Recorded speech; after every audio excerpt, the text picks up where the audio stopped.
Hi, welcome to the Rebecca Valadez podcast. Make sure you hit that subscribe button, you hit the like button, you share it with all your friends, and also you want to hit that bell over here to let you know when notifications are coming in. You don't want to miss one episode. Not one. Serious, I'll find you.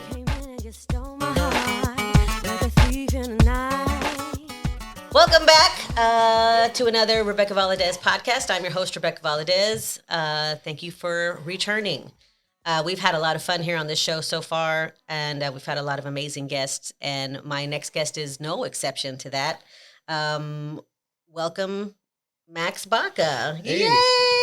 Thank you, you, studio audience. Thank you. Hold your applause till the end, please. It's good to be here, and it's good to be anywhere. Right? It's good to be anywhere. Yeah. I'm so glad that you agreed to come on the show today. Absolutely. And I've seen you do interviews before, and I've always, because I've known you for such a long time, I've always thought, what a missed opportunity to get the right questions in, because there's so much more to you than meets the eye. I think people just see a picture and they hear a song and they think they have the full spectrum of who you are, and it's so much deeper than that. So I wanted to take that opportunity to just to let people get to know you on a deeper level. Well, I love frijoles, I love tortillas, and green chili. I think people knew that already. I think they knew that. But other than that, I want to go back to for the people that don't know, in the beginning of your career, you started out in New Mexico. You're not from Texas. You're from New Mexico. Even though you're called the Tex Maniacs, you're actually started that career out of New Mexico. Talk about how that started. Well, Albuquerque, New Mexico. I'm just from born and raised. From the 505. But yeah, I started at an early age. I was like 7 years old, and I was actually I learned how to play the accordion first before I played the bajo sexto. But and you and your brother performed together. Me and my brother he's 5 years older than me, so eventually we both learned the accordion. He was 5 years old. He's 5 years older than me, and we both started off on the accordion. And then when I was like 10, 11, something like that, I went over to the bajo sexto, and then my brother stayed with the accordion, and so that's how we got started. Then you were a group. The Baca brothers. We were the Baca brothers, and for years we played locally there in Albuquerque. Just little clubs, cantinas, and then we would do weddings and quinceañeras and stuff like that. But even before me and my brother went on our own when we were teenagers, I was like 7 years old, and I was actually my dad's bass player in his band. Oh yeah. So I started early, man. I was that little kid that you do hey, look at that little kid playing up there, So you can play a lot of instruments. I can play the bajo sexto. I can play the bass, drums, and a little bit of accordion. I wouldn't consider myself an accordion. I used to be pretty decent on the accordion, but not anymore. But I play guitar, a little bit of everything, and I just love music in general, man. I just, and I've always liked the variety of things. I was a Creedence Clearwater Revival fanatic. That was my favorite. Still is John Fogerty. And but yeah, it was early age. I started. I used to play with my dad at 7. We used to play at all the Indian reservations. All the. What was that like? Oh man, it was cool. It was all these fiestas, Jamaicas, and stuff, and I loved it because we would always get elote and free. Did they call it elote? Snow cones and all kinds of stuff. Because I was a kid, Just so you know that this is really loud when you tap on this thing. Yeah. Okay. Yeah. Gotcha. So that way. Okay. I don't want you to be like, I wanted to hear what you said, but all I heard was. So Josh, you don't have a popper buster for these tables? I'm just kidding. He's like, a what? Como que what? No. So yeah, I started at an early young age, and then gradually, as growing up, listening to rock and roll and stuff. And when I was in high school, because I played the Spanish music and I then played Tex-Mex music, whatever, and sang in Spanish. And so my friends would make fun of me. They'd be like, "What are you playing that? Why are you playing that pregnant guitar?" Oh yeah, the bajo's it's interesting to look at. Yeah, it's but you know what? It's just the standard size of a guitar. But it's a what, a 12 string or? It's 12 strings, and it's got bass strings and guitar strings. So you actually have bass strings on that thing. So you have to play them both simultaneously. You're playing them both, yeah. So that's got to be it's kind of like a mind screw trying to play all of that. Just like playing the lead on a piano and playing the rhythm, Same I can thing. do it. It's I can barely play like ding ding ding ding bing, bing. Uh, So I can't imagine playing an instrument like the bajo, and well, you play it like your it's instrument second nature. is your voice. So Yeah, but that's you what can't see that instrument. I can't like be like, it doesn't work that way. But at what point um, at what point did you start playing with the Texas Tornadoes?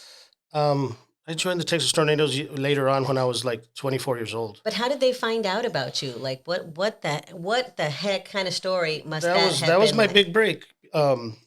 Did they just see you one No, day and they were it like, was this kid it was right here? because of Flaco Jimenez. Oh It was yeah. because of Flaco Jimenez. I met Flaco when I was 7 years old, and my dad used to take me and my brother to go see Flaco play because we were watching Saturday Night Live, and my dad called us in the room. He goes, "Hey, come here." He says, "I want to take you to see that guy play one day." And Flaco came out on Saturday Night Live. Oh wow. Really cool, man. His conjunto, and then on Austin City Limits, and um, anyways, but I met Flaco. My dad took us to go see him, and I met him. And then ever since then, we just kind of every time he'd pass through Albuquerque, he would stay at the house and come over and stuff. And so through Flaco, He stayed at your house? he would stay at the house, yeah, and drink beer all night long, you know, Miller Lite. Nice. Sponsored by Miller Lite. But and we would jam, you know, and we'd accordion and bajo, to the wee hours of the morning, and it was fun. It was it was really cool. But yeah, that's how I got the lucky break because then when the Texas Tornadoes came out, Flaco they were playing in Albuquerque, and then he called me and he said, "Hey, bring your bajo because we're going to play at the Coliseum." Because And they don't have a bajo player. well, they did have Oh, a they bajo did? player, Oh. and he was my idol. But he something happened. He got left behind. He drank too much or something. How is that possible? and I've hung out with Flaco Jimenez, and there's no way. There's no way that's possible. so his name was Oscar Tejas, God rest his soul. He was my idol, man. He was just amazing musician.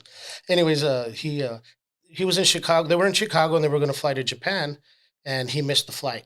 So they went and Ooh, yeah, did the that'll tour. do They it. did the tour in Japan. They came back and they had to play in Albuquerque at the state fair. So Flaco said, "Hey, we can't find Oscar Tejas, so you want to bring your bajo, come and sit in with us?" I was like, "Yeah, of course." So that's how that happened. Then the next after that night, the next day they were flying to San Diego and they were going to start a whole tour, like a 2 week tour on the West Coast. So then Flaco said, "Do you want to do the tour with us?" And I'm like, "Heck yeah!" Heck yeah. So they flew me to San Diego, and then from there we played in a little. We did the Belly Up Club. I remember in San Diego, and then we went up a little bit towards LA, and we played in San Juan Capistrano. And did they start paying you from day one, or was it like Yeah, an yeah, yeah. intern situation? No, That's what they they always tell me. It's going to be like an intern situation. no, Right? they paid me right away. I mean, and then so at first Freddie Fender, God rest his soul, after we did the San Juan Capistrano, it was called the Coach House. I remember, Mhm. and so after that gig, he said, "Hey man, don't think just because you good friends with Flaco that you're going to be a Texas Tornado, man. You're not even from Texas." He told me, and I Oh, was like, snap. yeah, and I'm like Freddie Fender telling me this, and I'm like, okay. And so then Flaco just looked at me and he winked and he's like, "Don't worry, he's all talk but no bark. I mean, he's all bark but no bite." And Was he so just like messing with you, you think? Or he was could have been. Was he for real? He was pretty. He was. It sounded like he was for real. It felt for real. It felt for real. Yeah, because my heart. As I'm like, oh my God, Freddie Fender is scolding me. And so then How dare you be born in New Mexico? Damn you. the next day, Doug Sam called me to the room, and all the Augie was there, Freddie and Flaco. Did they have to beat the crap out of you for They- initiation? they- Like, oh, no, I'm gonna- Can you imagine? You're not allowed to fight back. We're just gonna beat the crap out of you. No, Augie. I think he kind of when we got to the next gig, he goes, "You're gonna have to room with me." Augie said. Alama. Yeah, and he was just kidding though. He wanted to see my reaction. He goes, "Come here, darling. Come here. You're gonna have to room with me." And I'm like, Ay, Dios. He was just- and he was you just were kidding. 17? I was 24. Oh, 24. I was 24. And anyways, but no, the next day they called me in and they said, "Hey, well, we really like the way you play. You fit right in, and do you want to do the rest of the tour with us?" And I said, "Sure." And he goes, "Okay, well then Freddie comes out and he goes, "Well, welcome to the Texas Tornadoes." Oh, but that also meant that you'd have to leave behind the career that you already started in New Mexico with your Yeah, family. that was tough because my brother was me, my brother, Mhm. and I, but I talked to my brother and he's like, "No, go for it, do what you got to do," and it's a great career move and A huge opportunity. yeah, very huge. Yeah, I mean, You would have hated yourself if you'd Oh. said no. We were opening shows. I mean, not opening. We were actually touring and headlining with like Brooks and Dunn and Dolly Parton, and at the time, Now, how did those audiences respond to the Texas Tornadoes? Because a lot of the music that Texas Tornadoes did is like sort of conjunto esque it had the Tex-Mex flavor. flavor to it because of the accordion and stuff like that. And But that, all the music, it was mostly in English, though, it was right? You all. didn't It do a was whole lot of Spanish not music. very much. Yeah, it was bilingual though. You know that Mhm. some of the Flacco tunes were bilingual, whatever. And of course, then you had Doug Somm with his rock and roll stuff, you know, and then adding the accordion to it was cool, you know, like Who You Thinking Of and Anybody Going to San Antonio, those kind of songs. And then all of a sudden, Freddie Fender breaks out with Before the Next Teardrop Falls or Wasted Days, you know, and his stuff. And then it just, man, people loved it. It was a nice Oh man, mix, whatever. it It was was a blend. it was a great blend, man. It was a smoothie. It was a very good smoothie, yeah. Now, having said that, Mm. in modern Tejano genre, or even modern country genre for that matter, is there an equivalent of that today, or is that the Tex Maniacs? Well, with Tex Maniacs, I originally when I put the band together, excuse me, it was with that kind of I had that kind of Texas Tornado concept in mind Hmm. to do like out of the box music, you know, kind of not just your standard conjunto and then Tejano, whatever. And I wanted to do the rock and roll thing, you know, Hmm. but adding the the traditional elements to it, you know. So when I started Tex Maniacs, it kind of was that approach to it, and then excuse me, later on when after we won our Grammy, it was for a traditional, a totally traditional uh, Tejano album, Tex-Mex album, Conjunto, whatever you, and we just kind of stuck to that format, you know, because we won the Grammy and it worked, and we were, you know, we were on top of the world at that time, you know. We had all these better gigs coming in. We had, you know, um, it was awesome, you know, and that lasted, you know, it rode out for a while, you know, for good, you know, 6 7 years, I guess, Hmm. you know. But But so and that was the album. But during the performance, you integrated all it sorts did, of. at that time we just all the gigs that we were doing. It seemed like we did a lot of. We still do like folk festivals Uh-huh. because the Tex-Mex conjunto is a form of folk music. So it has the acoustic instruments like the accordion and the bajo sexto. So we were doing just straight up, you know, and it seemed like all these folk festivals they wanted us because we were different. You know, we were playing like folk music but in Spanish, but these weird, you know, redovas and charishes and guapangos It and sort of got really educational it, after a yeah, while. yeah. Yeah. After a while, yeah, and so we started doing these workshops and teaching, you know, explaining where the music came from and stuff, you know, and where Tex-Mex music came from, you know, That seems to be a running debate. Tejano music now, Yeah, you know, everybody's like, well, what is it? I feel like a lot of Tejanos are competing with like the Stephanie Montiels are competing with Alicia Villarreal, and they shouldn't technically be in the same category, but we are because we can't really define today what Tejano music is, you or have not to that we can't. We just it's a debate. you have to know where you have, You're on yeah, one side or yeah. the other. Yes, it is. No, it's not. Yes, it is. And I've always in our performances I always explain to the people because it's like we play to a lot of like Anglo audiences, you know, and so they don't know what, you know, this music is. You know, we did tours in China and different in Russia, and they don't know what We went to Switzerland at one Switzerland, time. Yeah. and they don't know what conjunto music is or Tex-Mex music is. They think it's from Mexico, and it's not from Mexico. It started here in Texas. It's American It's made American music. made, and it was influenced by the Germans that settled in Texas at the turn of the century, and they brought over the button accordion because the accordion comes from Europe. Mhm. So there was no in those days there wasn't any accordions in Mexico or, you know, It was but like making Mexican melodies, but with German instruments. exactly Yeah. because the poets and the movie actors are at the time were from Mexico. You know, the Mhm. poets, the And songwriters. and that's crazy. I had recently seen there was a special I think on Netflix, and and I think I've brought this subject up to a couple of different producers and songwriters, where um, Laurel Canyon. Laurel Canyon, I guess in the 60s was where all these musicians would come together and blend not only their music but their bodies.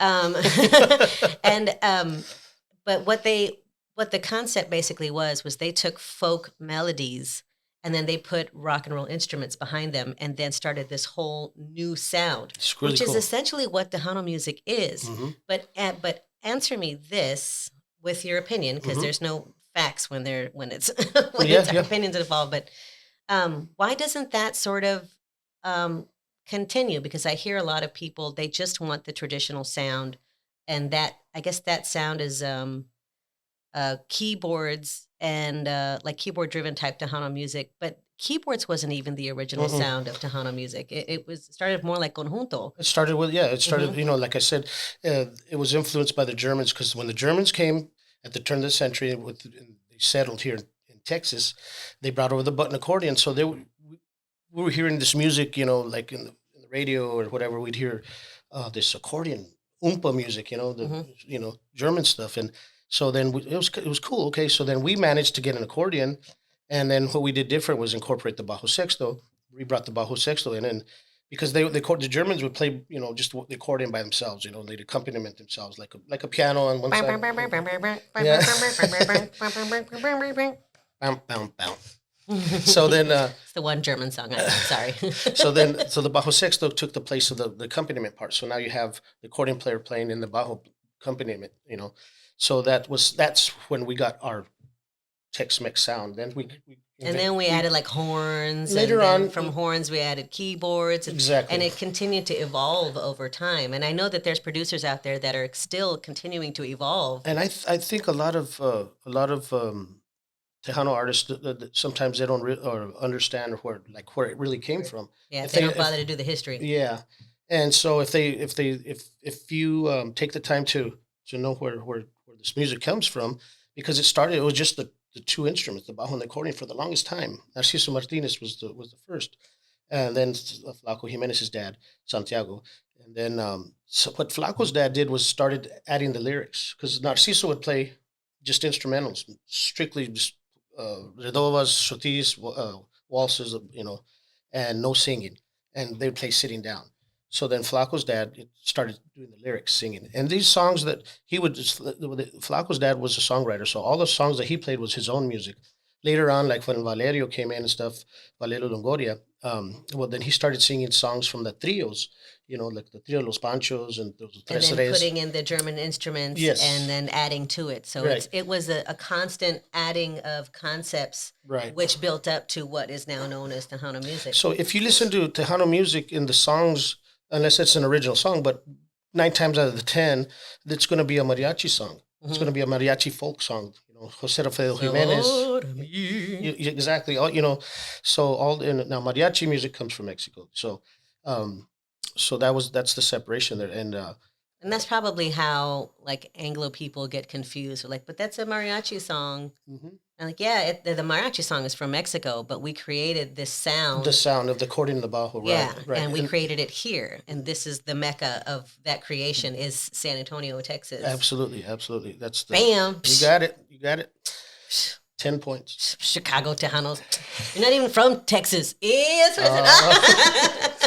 That's messed up. No, but there's, so there was a lot of folks back in those days migrating up to like Chicago to Michigan, all the way to, you know, and so there's a big demand for people that love Tejano music. So then, like you said, they started incorporating saxophone first, and Like that was a guy named jazz. Beto Villa, and then Isidro Lopez, and then there was so much back in those days. There was a lot of discrimination for Chicanos.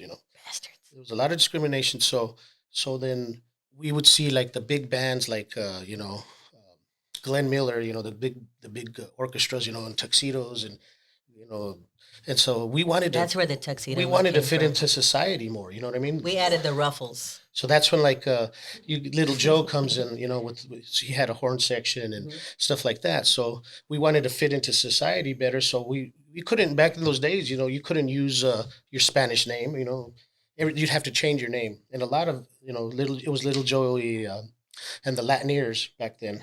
So Really? I yeah, did not know that. little Joe and the Latineers, and then he changed to Little Joey La Familia. Nice. So and then Freddie Fender, he had to use Fender. So But his what, name like, is Baltamar Huerta is his name, you know. what is it? Baltamar Huerta. Yeah, I never would have been able to say that. And welcome to the stage, Baltamar Huerta, you know, so that's Freddie. Can I have somebody out here who can read this name for me? um I would have wrecked that name, and I'm Hispanic. so so you know so then Oh, look at then you Freddie. get the like Little Joe and I'm so glad that they do that. That they honor him in oh such a yes, way. there's a history museum in San Benito, I think.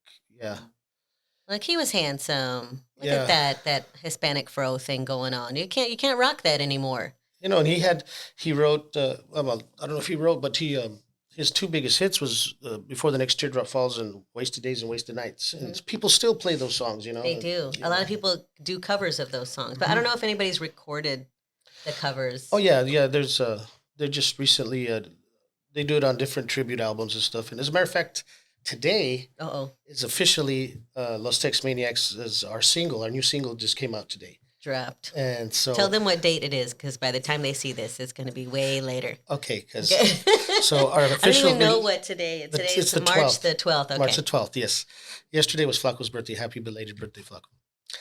So Drink a beer for Flaco. yes, March the 12th is officially our new single, and we got asked to be on a Freddie Fender tribute album. Oh, nice. So I think Will Owen Gage did the first song, and that was "Wasted Days and Wasted Nights." And they did like a rock version of it.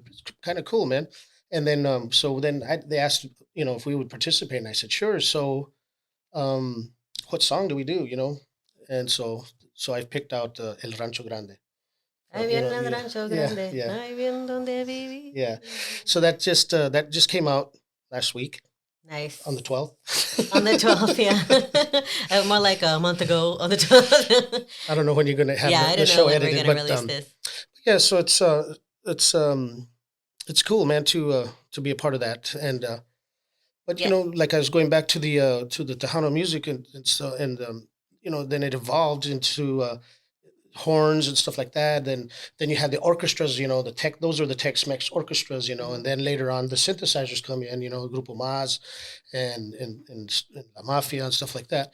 And then we brought it to another level, you know, and and and big huge audiences, you know. And I remember back in the day, La Mafia was like huge, man. And Yeah. I Un mean, millón de rosa. yeah, and they were always competing. It was always Mas and La Oh, Mafia. we didn't just compete, we fought. Yeah, we had fist fights on stage New Year's Eve. Oh my Yeah, God, one I day. can imagine. We Yeah. were both playing New Year's, and Joe and Jimmy they had asked ahead of time who's going to bring in the new year. And Joe said, let La Mafia do it. But Joe didn't get off the stage in time. So there was no countdown. And Oh my then God. there was a fist fight on Oh, the geez. stage. My mom we had to like rush me off the stage so I wouldn't be in it. And those are the good days, good old days. Yeah, you were with Grupo Mas for a while. Yeah, I was there from 94 to I guess 97 97 or 96, 97, and then again with Jimmy. With Jimmy, and that's when you got 2000 to 2003. that's when you won your Grammys. Won 2 Grammys with Awesome. Jimmy.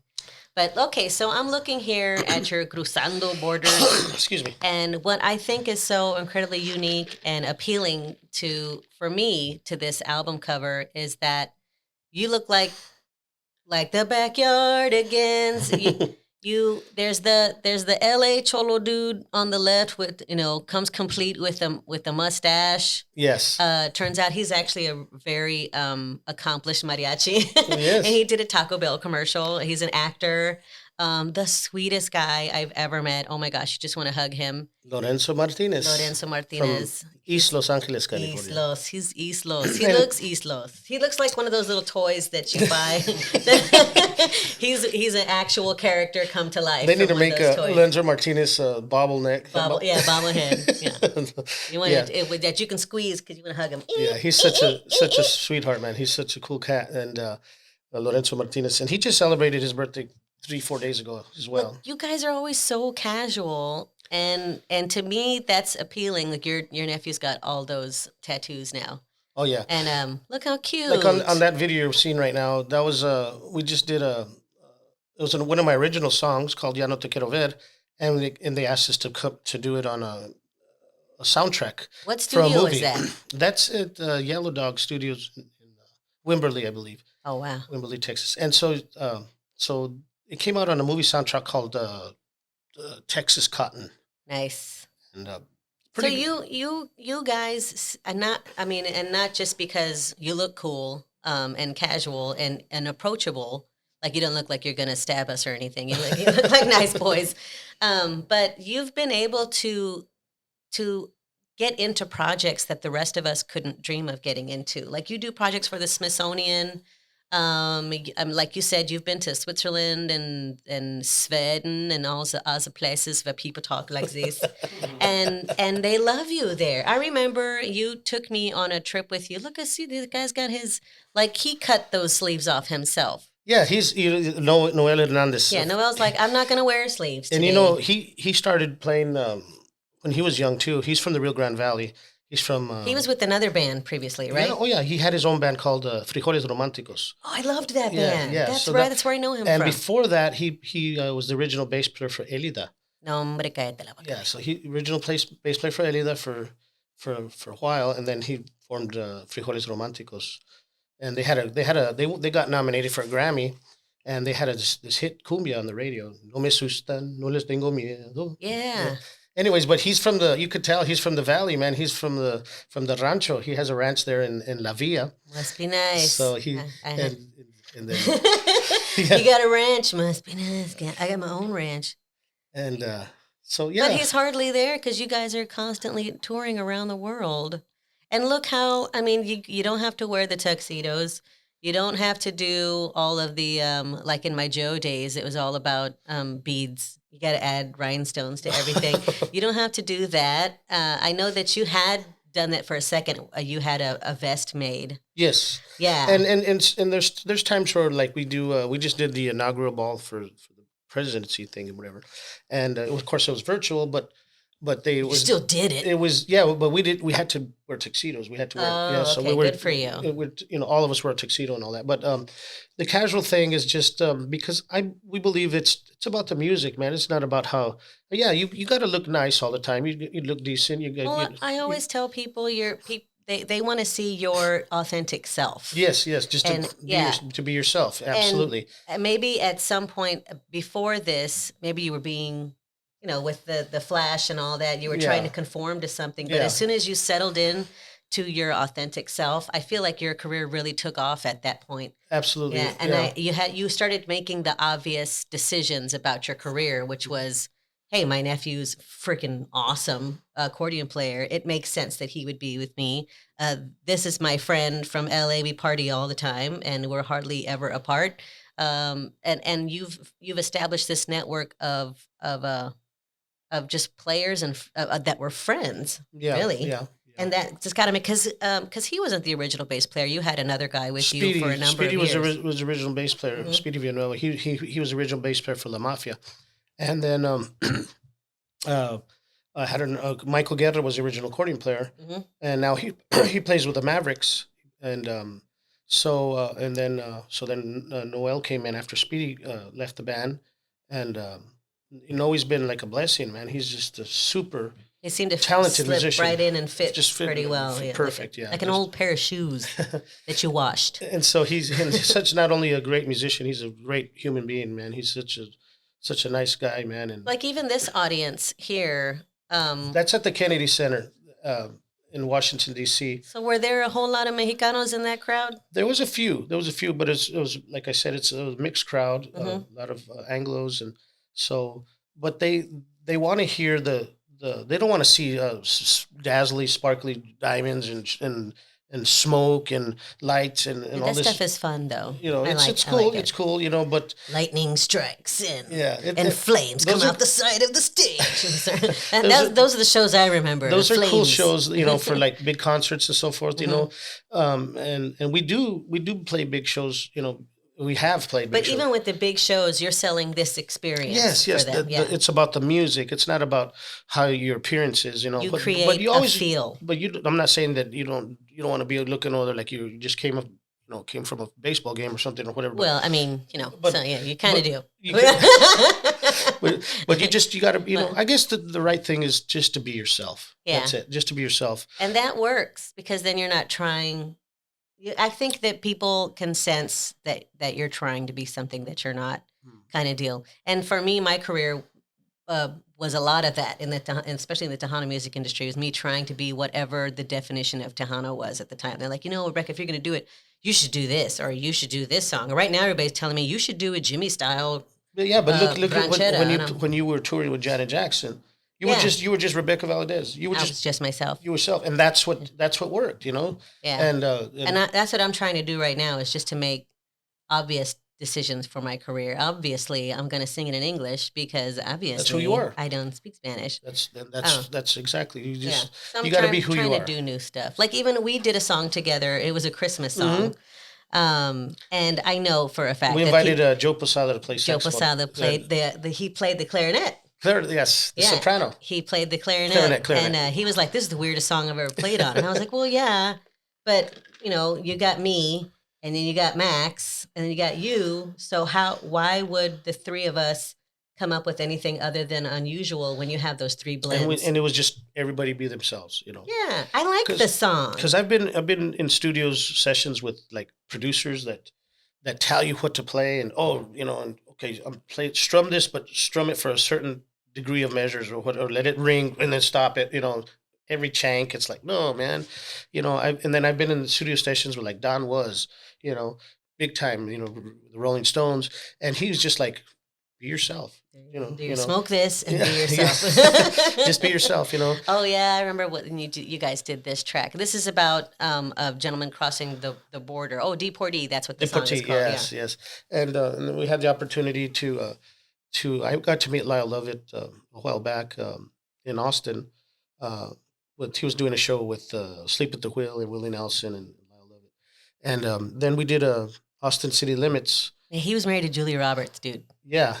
He's a super nice guy. Super nice guy. Lyle Lovett is such a nice guy. I've come to understand that women don't just go for good looks. There's something else that they're looking for. And I'm assuming that Lyle Lovett's got to be like the sweetest, nicest, most amazing guy, because she didn't go for him for his looks alone. Well, maybe you never know. Maybe to her, that he's like a Prince Charming, Yeah. And he is in his own way. He is, man. He's a super. He seems like a charming sweetheart. guy. Yeah. He looks like a politician, but then he plays like a. And then he puts his guitar on. Yeah, then he puts his guitar on. You're like, hey, you're not a senator. You tricked us. Hey, you, I bet you thought the podcast was over, but it's not. I just want to make sure that you know that I'm not just a podcaster, I'm a singer too, and I've got some really great music that you can download at my website, RebeccaValadez.com. That's RebeccaValadez.com. Captured my soul.